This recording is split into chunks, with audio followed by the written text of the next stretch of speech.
Hai semuanya, Assalamualaikum warahmatullahi wabarakatuh. Perkenalkan, nama saya Nabila. Saya dari Prodi Pendidikan Antropologi dengan NIM 24060850118. Pertama-tama, terima kasih untuk Bapak Henry SPD NPD yang telah memberikan saya kesempatan untuk melakukan presentasi mandiri.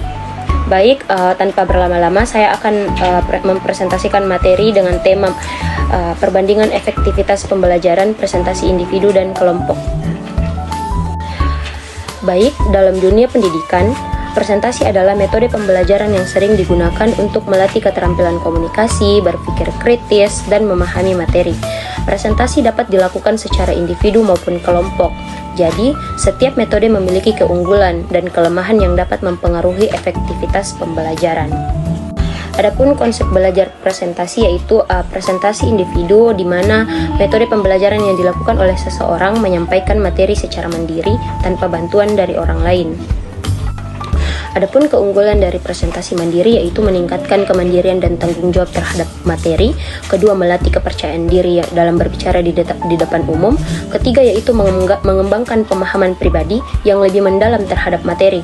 Adapun kelemahan dari presentasi individu yaitu bisa meningkatkan kecemasan bagi siswa yang kurang percaya diri, tidak ada dukungan dari rekan sehingga kesalahan lebih sulit diperbaiki. Kedua, yaitu keterbatasan ide karena hanya berdasarkan perspektif satu orang.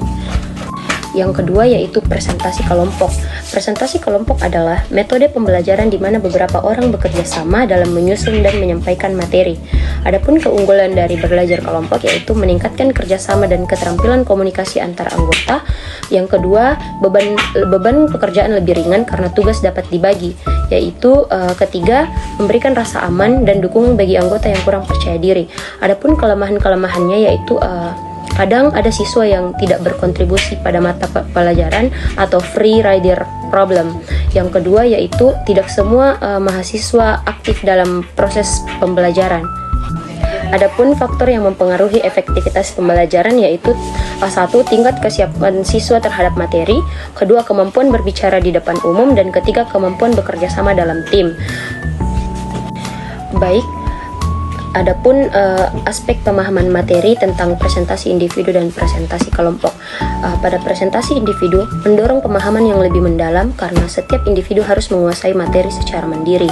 Yang kedua, tidak bisa bergantung pada orang lain, sehingga individu cenderung lebih berusaha memahami materi dengan baik. Nah, untuk presentasi kelompok yaitu materi bisa dibagi sesuai dengan kemampuan masing-masing anggota, sehingga lebih efektif dalam mengelola informasi yang lebih luas. Kedua, diskusi antar kelompok atau anggota dapat memperkaya pemahaman dan mengurangi kesalahan dalam penyampaian. Jadi, jika tujuannya adalah pengembangan pribadi dan pemahaman mendalam, presentasi individu lebih efektif. Tapi jika tujuannya adalah kolaborasi dan cakupan materi yang lebih luas, presentasi kelompok lebih efektif. Pilihan terbaik tergantung pada kebutuhan pembelajaran dan tujuan yang ingin dicapai.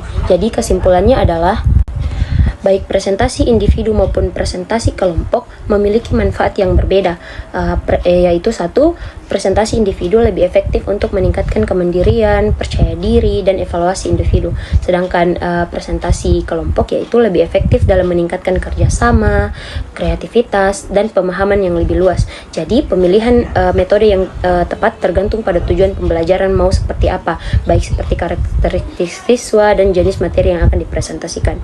Mungkin itulah tadi proses presentasi yang saya lakukan. Kurang dan lebihnya mohon dimaafkan. Wabillahi taufiq wal hidayah. Wassalamualaikum warahmatullahi wabarakatuh.